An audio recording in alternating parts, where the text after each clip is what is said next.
시편에 있는 말씀을 먼저 좀 읽고 오늘 말씀을 나눠보도록 하겠습니다. 시편 32편 3절과 4절은 이렇게 이야기합니다. 내가 입을 열지 아니할 때에 종일 신음함으로 내 뼈가 쇠하였도다. 주의 손이 주야로 나를 누르시오니 내 진액이 빠져서 여름 가뭄에 마름같이 되었나이다. 여러분, 교회 안에서 좀 친하게 지내시는 분들이 계신가요? 제가 지금 드리는 말씀은 조금 더 특별하게 친하게 지내는 분이 계시냐는 말입니다. 물론 두루두루 다 좋게 지내시겠지만 아니면 사회생활 하시면서 개인적으로 친한 친구가 있으시죠? 예. 이 참 귀여운 아이 둘이 이렇게 어깨동무를 하면서 어릴 때부터 지금까지 쭉 친구로 지내시는 분들이 혹시 한 분 이상 있으신가요 지금? 끄떡끄떡 하시는 분도 계시고 그렇다고 하신다면 50년 지기 이상 친구가 있는 분도 계시다는 얘기네요. 여러분, 친밀하다, 누군가하고 친하다, 사실 이 친밀함이라고 하는 것은요, 그냥 단순히 말을 많이 하고 시간을 같이 보내는 게 다가 아니죠. 마음과 마음이 이어질 때 그 친밀함이 생기는 것입니다. 근데 우리가 사람 간의 친밀함도 중요하지만 사실 신앙인으로서 가장 중요한 건 누구와의 친밀함이겠습니까? 네, 맞아요. 하나님, 예수님과의 친밀함이죠. 왜? 하나님과의 친밀함이 잘 이루어지면 자연스럽게 사람과의 친밀함이 연결이 됩니다. 경험해 보셔서 아실 거예요. 저도 이 하나님과의 이 뭔가 좀 안 좋은, 하나님과 싸워서가 아니라 제 신앙적으로 연결되어 있지 않다라고 느꼈을 때 반드시 가족과 부부의 위기가 찾아오더라는 거죠. 여러분, 하나님과의 관계는요, 이렇듯 굉장히 중요한 거예요. 하나님과의 친밀함이 굉장히 중요합니다. 그렇다면 우리가 내가 하나님과 지금 굉장히 친한 편인가? 아니면 진짜 우리가 기도하듯이 저 하늘에 계신 하나님이신가? 우리가 좀 생각해 볼 필요가 있겠죠. 그래서 오늘은요, 어린이 설교 같은 제목을 정해봤습니다. 자, 어린이 여러분, 하나님과 친해지기. 우리 어린이뿐만 아니라 우리 어른이들께서도 하나님과 좀 친해지셔야겠죠, 그죠? 자, 오늘 하나님과 친해질 수 있는 방법이 뭐가 있을까? 이미 하나님과 정말 친분을 깊게 가지고 가신 우리 분들이 계실 거라고 생각이 됩니다. 우리 그런 분들도 다시 한번 그 관계들을 되돌아보시면서 제가 말씀 가운데 찾은 하나님과의 친밀함의 어떤 방법이랄까요? 3가지 정도를 좀 말씀을 드리려고 합니다. 자, 첫 번째, 하나님과 친밀해지기 위해서는요, 하나님 앞에 투명하고 솔직해야 한다는 것입니다. 방금 읽었던 시편 32편, 우리가 시편 워낙에 편수가 많아서 많이 읽는 다윗이 썼겠지 하는 그런 시편인데요. 특별히 시편 32편 오늘 읽었던 것과 그리고 시편 51편이 있는데 이 32편과 51편은요 좀 특별한 시편입니다. 이 두 시편은요 다윗이 범죄한 그 후에 그 잘못을 회개하면서 지은 시가 32편과 51편의 시편입니다. 다윗 왕이 밧세바를 간음하고 그 남편 우리아를 전쟁터에서 죽게 만들었어요. 그런 범죄를 한 뒤에 바로 하나님의 어떤 징벌을 받았느냐? 아닙니다. 사실 나단이 그 왕실을 방문하기까지 1년이라는 시간이 걸려요. 1년 동안 어떻게 지냈을까요? 그 죄를 저지르고. 사실 표면상으로는 아무런 문제가 없었어요. 겉으로는 전쟁도 이겼고 왕궁에도 아무 문제 없었고 자신의 권력도 그대로 유지되고 있었죠. 정말 아무도 모르는 것처럼, 하나님도 모르는 것처럼, 아무 문제가 없는 것처럼 살았어요. 나는 죄를 졌지만. 그런데 여기 이 말씀을 보십시오. 타락한 후 온 1년 동안 다윗은 표면상으로는 안전히 거하는 것처럼 보였고 하나님의 불쾌히 여기신다는 아무런 외적 증거도 없었다. 진짜 아무것도 없었던 거예요. 일도 잘 풀려요. 그럼 하나님이 날 잘 도와주고 계시네 라고 생각할 수 있었겠죠. 그런데 여러분들이 어떻습니까? 내가 뭔가 이게 좀 잘못을 저지르고 나면 마음이 편해요? 불편해요? 불편하죠. 예, 불편하죠. 왜 우리 속담인가요? 왜 그런 말이 있지 않습니까? 맞은 사람은 발 뻗고 자지만 때린 사람은 어떻다고요? 예, 뭐 그런 말이 있어요, 그죠? 예, 불편한 말이 있어요, 그죠? 이 다윗이 1년 동안 표면상으로 아무 문제가 없었지만 여러분 나단이 와서 그 죄를 지적받기 전까지 그 속이 어땠을지를 보여주는 성경절이 오늘 본문이에요. 다시 한번 볼까요?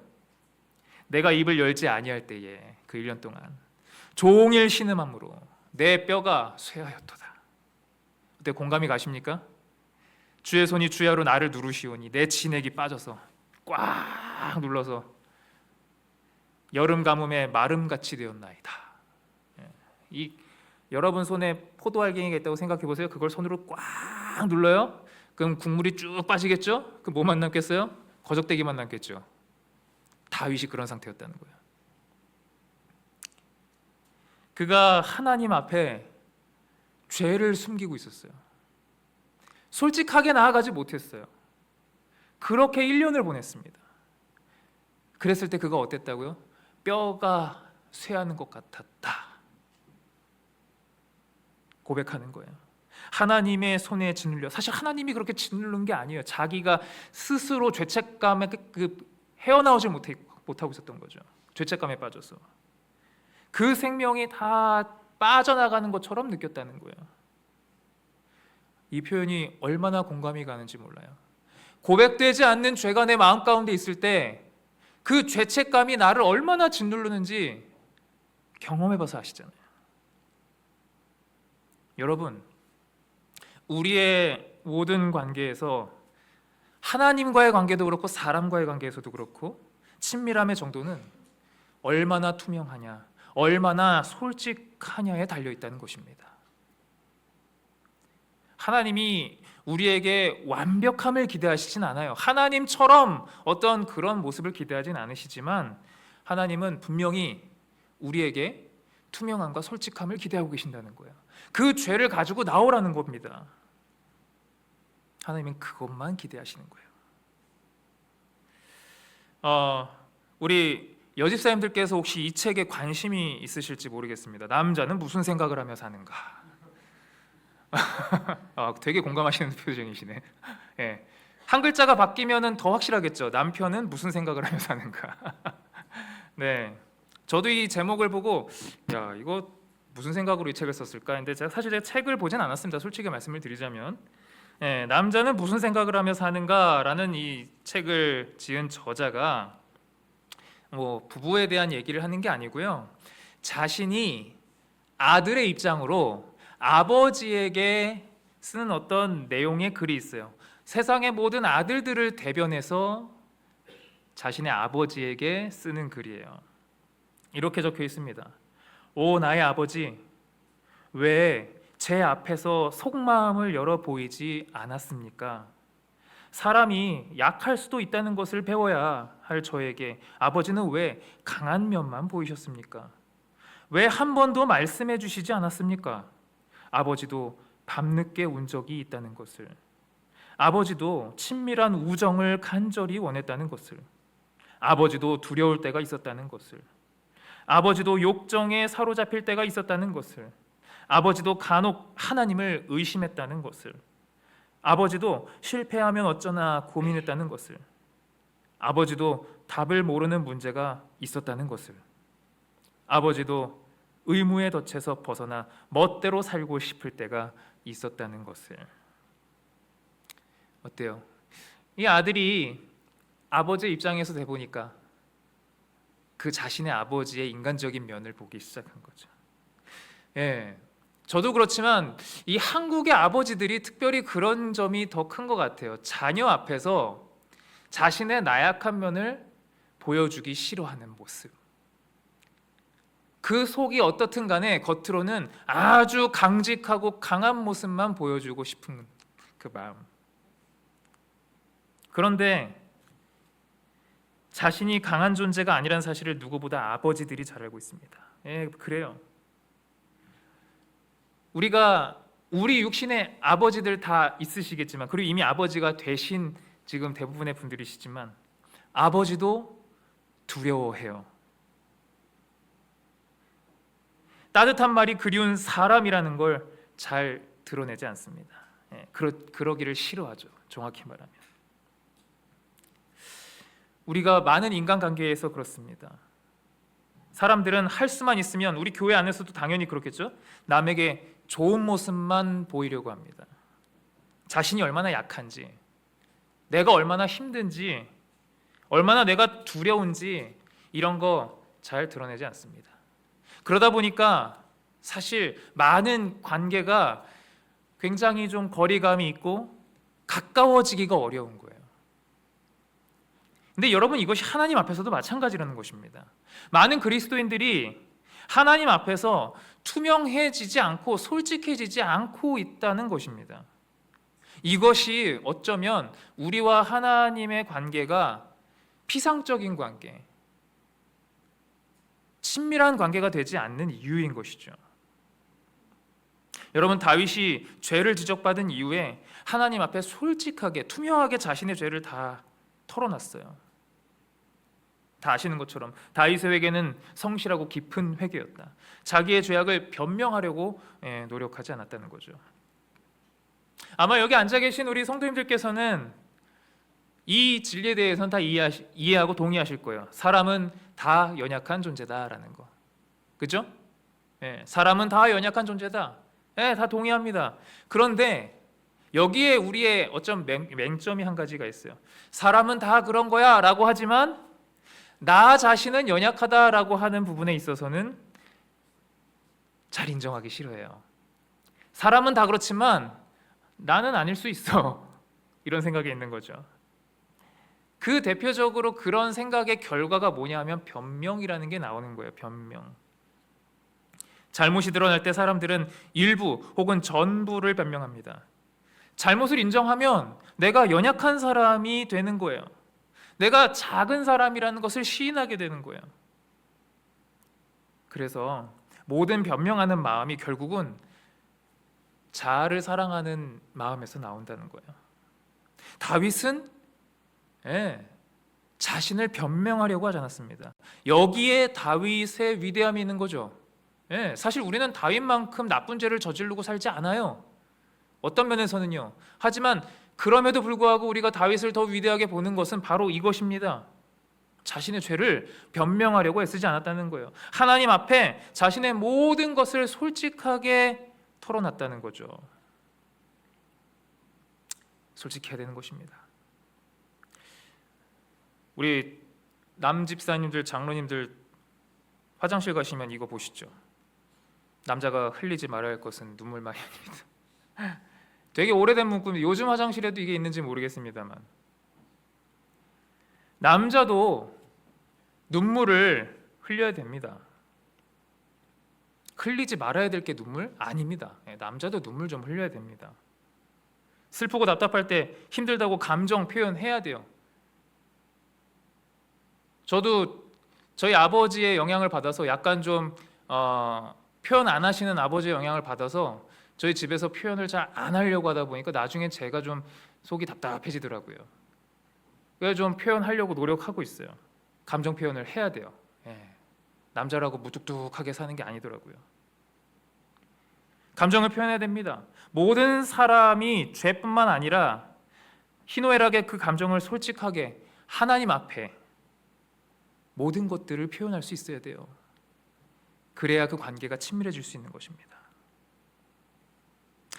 한번 어떤 사람이 기도를 하기 시작했습니다. 그 기도를 하면서 자신의 사환에게, 자신의 종에게 이렇게 얘기했어요. 내가 지금 방에 가서 좀 기도를 하려고 하는데 그 당시에는 시계가 없었나 봐요. 그래서 내가 30분 정도 지나면 자기를 좀 불러달라고 그렇게 부탁을 했어요. 30분. 그리고 이제 기도를 시작한 겁니다. 30분이 됐어요. 그 사환이 문틈으로 딱 그 기도하는 모습을 보니까 주인이 기도하는 모습을 보는데 그 기도하는 모습이 얼마나 거룩하고 열렬하던지요. 차마 그 기도를 끊을 수가 없었던 거예요. 30분이 됐는데. 그래서 30분을 더 뒀어요. 그러면 얼마나 지난 거예요? 1시간이 됐어요. 다시 가서 이젠 불러야죠. 가서 봤어요. 근데 아까보다 더 열렬하게, 그 모습이 너무나도 거룩하게, 야, 지금도 부를 수가 없겠구나. 30분을 더 기다렸습니다. 그러면 몇 시간 지난 거예요? 1시간 30분. 1시간 30분 만에 갔는데 마찬가지, 어떤 그 모습 그대로 너무나도 열심히 기도하고 있는 주인을 본 겁니다. 30분이 3번이나 지나서야, 자, 30분이 3번이 지났어요. 그럼 이제 몇 시간인 거예요? 2시간이 된 겁니다. 이제는 안 되겠다 싶어가지고 그제서야 그 주인을 불렀어요. 그런데 이 주인이 그 사환의 얘기를 듣고 나오면서 이렇게 말했다고요. 하나님과 대화할 때는 30분도 너무 짧구나. 무슨 말입니까? 지금 얼마가 지났는데, 2시간이 지났는데 이 사람은 얼마나 느낀 거예요? 30분도 너무 짧다. 전 이 말씀을 보면서 너무 부러웠어요. 일단은 제가 예전에 재림연수원에 가서 기도했던 경험도 말씀드렸었죠. 저는 시간에 굉장히 좀 뭐랄까요, 이렇게 너무 이렇게 집착하는 경향이 있었던 것 같아요. 기도의 시간에. 근데 사실 기도하려고 보면은 뭐 저랑 비슷하신 저쯤인지 모르겠지만 그렇게 시간이 안 가요. 한참 기도했지 하고 보면 한 3분 지나 있어요. 되게 오래 기도한 것 같은데. 근데 이 2시간을 기도하고 30분 같이 느껴졌다. 그 친밀함이 너무도 부러운 거예요. 여러분, 어색한 사람하고 한 5분 대화해 보라 하세요. 맞아, 딱 생각할 수 있겠네요. 여기 사실 저하고 많이 지금 대화 거의 못 하셨잖아요. 저하고 어디 딱 앉아가지고 한 5분 10분 대화한다고 생각해 보세요. 그러면 5분이 1분 같이 여겨질까요? 1시간 같이 여겨지겠죠. 그럼요.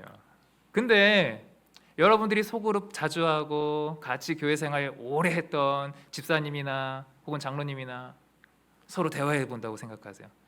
해보세요. 5분만 하십시오 했는데 그게 10분이 되고 20분 되고 30분 되고 1시간 되고, 1시간 뒤에 대화하고 나서 우리 나중에 또 얘기하자 이러고 다 헤어지시잖아요. 친밀함이에요. 우리가 하나님과의 친밀함이 있으면 하나님께 솔직하게 말씀드리고 또 하나님의 음성을 듣고 대화하면서, 그래서 우리가 하나님 앞에 솔직해져야 될 뿐만 아니라 들을 줄도 알아야 돼요. 다른 사람의 감정에도 귀를 기울일 줄 알아야 됩니다. 그런데 마음에 있는 것들을 솔직하게 사람과 나눌 때는 여러분 지혜가 필요합니다. 여기 말씀을 좀 보십시오. 만일 형제들 사이에 있는 어려운 문제가 다른 사람에게 공개되지 않고 당사자 간에 그리스도인의 사랑의 정신으로 솔직하게 이야기된다면 얼마나 많은 악이 방지되겠는가. 여러분, 속에 있는 이야기를 다른 사람들에게 다 끄집어낸다고 해서 모든 사람이 있는 데서 다 하지 말라는 거예요. 할 것이 아니라는 거예요. 속에 있는 이야기 다 털어놓으라 그랬어. 그렇다고 다 털어놓으라는 게 아니에요. 말하고 싶은 대로 하라는 게 아니라는 것입니다. 이 말씀에서 아주 중요한 두 문구가 있습니다. 그것은 첫 번째로 당사자 간에라는 것입니다. 모든 사람이 있는 자리가 아니라 당사자 간에 솔직한 마음을 그 사람과 털어놓고, 또 그리스도인의 사랑의 정신으로 해라라는 것이죠. 솔직하게 말한다고 해가지고 막 험담을 쏟아내고 나는 뒤끝 없는 사람이야 이러면서 말을 막 하시는 분들 있죠. 그리스도인의 사랑의 정신으로 솔직하게 얘기하라는 거예요. 우리 모두에게 종류는 달라도 이 가슴에 다 아픈 상처를 가지고 있습니다. 덮어두고 싶죠. 누구한테도 얘기하기 싫은 상처. 하지만 하나님 앞에 끄집어내야 합니다. 그래야 그것에 대한 치유가 일어나는 것입니다. 그렇게 내가 치유를 경험했을 때 하나님과의 친밀함이 이루어지는 것이죠. 그래야 우리는 외롭지 않은 거예요. 신앙을 하면서. 우리 투명함과 솔직함이 하나님과의 친밀함을 가져온다는 사실을 기억하시길 간절히 바랍니다. 두 번째로는요, 하나님과 친밀해지기 위해선 하나님 앞에 헌신해야 한다는 것입니다. 헌신. 여기 보면 하나님께서 모세에게 성소를 지으라고 말씀하십니다. 출애굽기 25장이요. 그리고 이스라엘 백성들이 헌신하는 것들로 건축 재료를 준비해라 라고 하셨습니다. 홍해를 가르신 하나님께서 하늘에서 만나도 주시고 모든 걸 다 주시던 분인데 건축 재료도 주시면 좋지 않았을까요? 하늘에서 좀 벽돌 좀 내려주시고 필요한 것들, 건축 자재들 좀요. 근데 하나님께서는 이 재료뿐만이 아니라 재능 있는 사람들의 노력, 봉사도 요구하십니다. 왜 그렇게 하셨을까? 왜 그 힘든 일들을 굳이 가지고 와라, 재료를 가져와라, 니들이 만들어라 하셨을까요? 여기에 키워드가 있어요. 여러분, 백성들의 이 헌신이 하나님과의 관계를 친밀하게 만들 것을 하나님께서 알고 계셨기 때문입니다. 이 말은요, 친밀함의 정도는 헌신의 정도에 비례한다라는 것입니다. 굉장히 교과서적인 얘기죠. 친밀함의 정도는 헌신의 정도에 비례한다. 제가 우리 교회 아이들 보니까 교회에서 점심 나오면 점심 맛있어요? 네? 아닌 것 같던데, 잘 안 먹던데. 잘 안 먹어요. 뭐 집에서 엄마가 너무 잘해줘서 안 먹는지 어쩐지 모르겠지만 어른들이 먹는 거 잘 안 좋아해요, 그죠? 대부분의 아이들이 그렇습니다. 요즘 아이들 채소 좋아하는 애들 잘 없죠. 저도 사실 미끄덩한 거 잘 못 먹습니다. 미끄덩한 거, 버섯, 미역, 가지, 호박, 아유 잘나 추술 나오네. 미끄덩한 거 아직 잘 극복이 안 돼요. 하지만 의무적으로 잘 먹습니다. 근데 우리 아이들은 솔직히 해서 의무적으로도 잘 안 먹는 거예요. 예전에 저희가 아이들하고요, 저 원통에서 목회를 할 때 저는 크게 많이 관여를 안 했고 저희 집사람이 아이들하고 같이 텃밭을 했었더랬습니다. 텃밭을 하면서 상추도 하고 뭐 이것저것 몇 가지 했어요. 근데 제가 그때 아주 신기한 걸 봤습니다. 이 아이들이 지들이 재배를 하니까 잘 먹더라고요.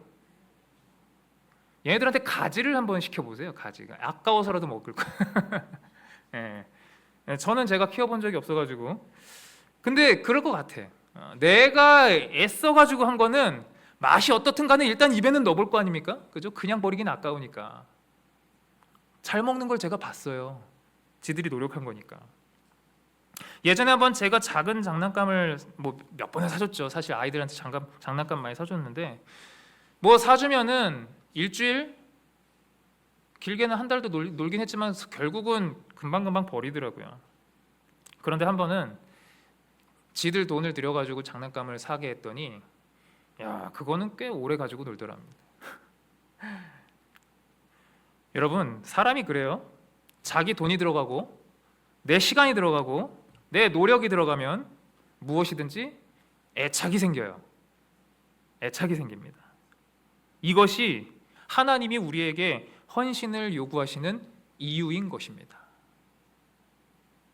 하나님께 헌신하면 하나님과 우리는 친밀하게 될 수 있습니다. 그런데 많은 사람이 헌신하라고 하는 어떤 교회 설교나 이런 것들을 요구했을 때 부담스럽죠. 부담스러워요. 여러분, 제가 지금 드리는 말씀 한 연구 결과를 좀 잘 생각해 보시기 바랍니다.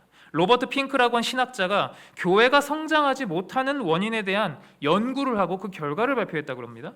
그 연구에 따르면 교회가 쇠퇴하는 이유 중 하나가 뭘 것 같아요? 교회가 쇠퇴하는 이유. 노령화? 너무 교인들에게 적은 헌신을 요구했을 때였다는 연구 결과가 있습니다. 너무 적은 헌신을 요구했을 때. 한 교회에서 교인들이 부담 없이 신앙생활을 하게 했어요. 연구자들은 헌신 없이 편하게 신앙생활을 하게 만들어주면, 분위기를 만들어주면 교인이 늘어날 줄 알았다고 합니다. 그런데 결과는 정반대로 교인들의 숫자가 줄어들었다는 결과입니다.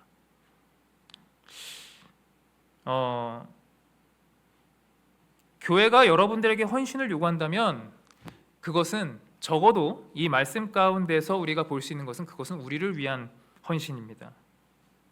지금 여러분들께서 친밀하게 누리는 인간 관계들에 대해서 한번 생각해 보세요. 여러분들이 친하게 지내는 어떤 사람, 아니면 어떤 물건, 여러분들의 헌신 없이 저절로 된 게 있나요?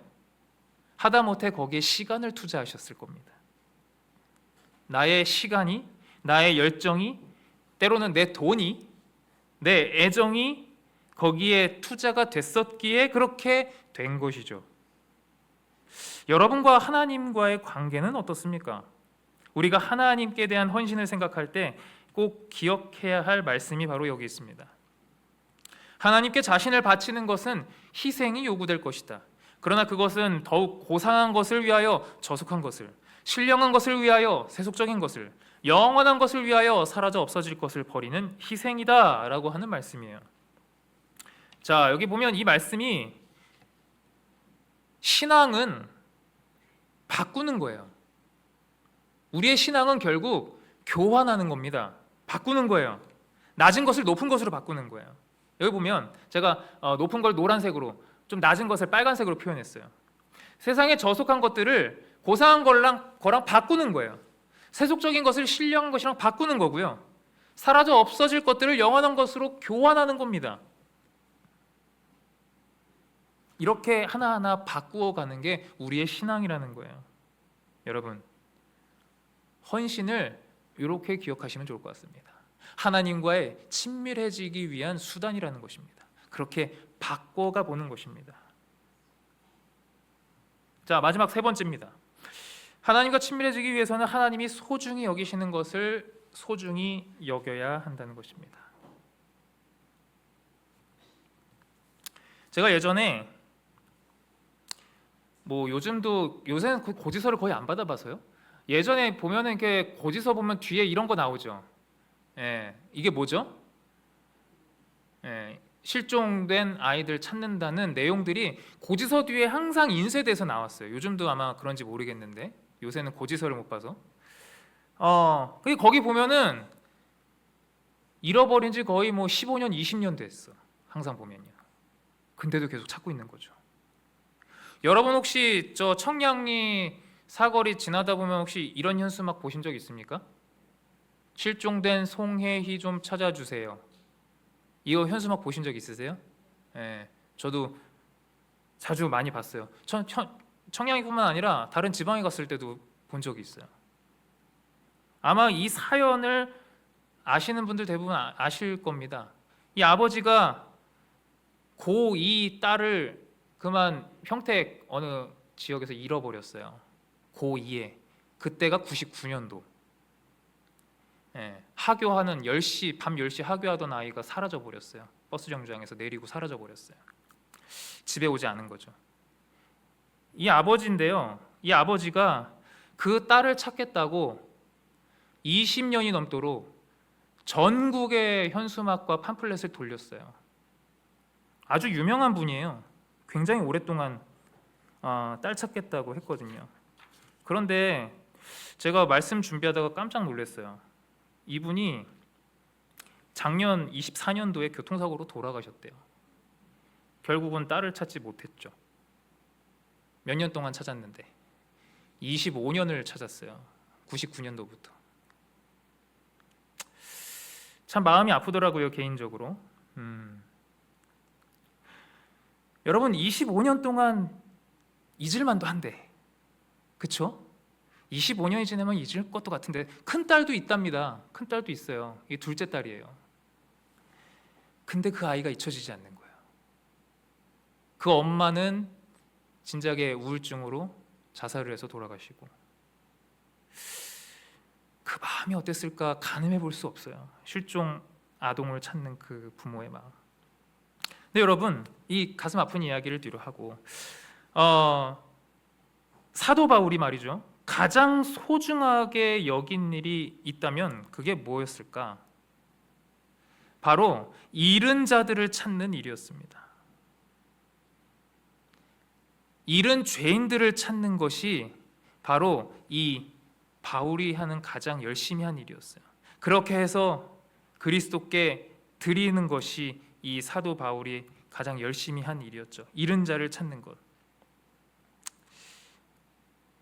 친밀함의 정도는 상대방이 소중히 여기는 것을 내가 얼마나 소중히 여기느냐에 달려 있습니다. 그 사람이 소중히 여기는 것을 나도 소중히 여기는 것이죠. 우리가 하나님이 소중히 여기는 게 뭔지를 알기 위해서는 하나님이 어떤 분이신지를 알아야 됩니다. 시편 50편에 이런 말씀이 있어요. 네가 이 일을 행하여도 내가 잠잠하였더니 네가 나를 너와 같은 줄로 생각하였도다. 여러분, 악인들, 죄인들이 악을 행할 때 하늘로부터 즉각적으로 뭐가 내리지 않습니다. 바로 번개가 떨어져가지고 죄인들을 죽이면 좋을 텐데 하면 안 되죠. 결과가 바로바로 나타나면 우리의 마음이 한결 편할 텐데 그럼 우리도 자유롭지 못하겠군요. 그죠? 근데 어쨌거나 하늘로부터 즉각 형벌이 내리지 않아요. 그래서 악인들은 그렇게 얘기하는 거예요. 하나님이 없다.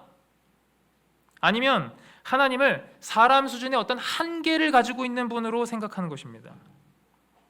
하나님을 그렇게 여겨요. 근데 여러분, 이런 말이 있답니다. 성질이 같아야만 서로 이해할 수 있다. 성질이 같아야만 서로 이해할 수 있다. 타락한 사람의 속성은요, 너무 하나님과 달라서, 하나님의 속성과 너무 달라서 사람이 하나님을 이해하기가 어렵다는 거예요. 잘 모른다는 거죠. 유다서 1장 9절에 보면 예수님께서 모세를 부활시키려고 임하셨을 때 사단이 막습니다. 그때 예수님께서 사단에게 여러 말 하지 않으시고 딱 한 말씀 하십니다. 주께서 너를 꾸짖으시기를 원하노라. 예수님은 사단의 무기를 하나도 이용하려고 하지 않으셨다라는 이 말씀. 예수님께서는 사단과 어떤 논쟁을 하실 때 그 사단의 속성, 그 사단이 사용하는 무기, 뭔가 유혹하고 속이고 하는 그런 것들은 하나도 쓰지 않으셨다는 거예요. 강압적인 행동. 예수님은 절대 그런 걸 사용하지 않으셨다. 그런데 우리는 잘못한 사람을 다룰 때 얼마나 자주 이 사단의 무기를 사용하는지 모릅니다. 우리는 내가 맞고 그 사람이 틀렸다라고 생각하면 정말 가차없이 그 사람을 비난하고 미워하고 하는 거죠. 이어서 이 말씀을 좀 보시죠. 그분께서는 사람에게 서로 경멸하는 말을 마음대로 할 수 있는 자유를 주지 않으신다. 그분의 형상대로 지음을 받은 모든 사람, 심지어 가장 타락한 사람들까지도 존경과 친절로서 대해져야 한다라고 말이죠. 예수님께서는 사단까지 존경과 친절로 대하셨습니다. 예수님은 아무리 타락한 사람들일지라도 존경과 친절로 대하셨다는 것입니다.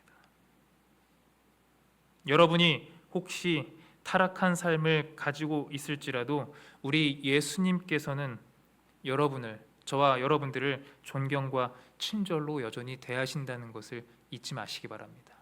그것이 우리가 믿는 하나님, 예수님의 속성인 것입니다. 여러분은 누구와 가장 친밀하신가요?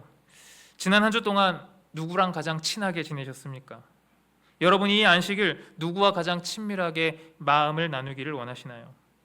하나님께서는 우리와 마음을 나누기를, 친밀함을 나누기를 원하십니다. 하나님과의 친밀함을 위해서 여러분 하나님 앞에 투명하고 솔직할 수 있었으면 좋겠습니다. 그리고 하나님 앞에 친밀함을 위해서 하나님 앞에 헌신할 수 있었으면, 마음으로 헌신할 수 있었으면 좋겠습니다. 하나님과의 친밀함을 위해서 하나님께서 소중히 여기시는 그 영혼을, 그것들을 나도 소중히 여길 수 있었으면 좋겠습니다. 우리 안식일 그리고 우리의 매일의 일상이 하나님의 마음과 연결되어서 하나님과 누리는 그 친밀함 가운데 여러분 영적인 승리를 경험하는 삶을 살게 되시기를 간절히 바라면서 오늘 말씀을 마치겠습니다.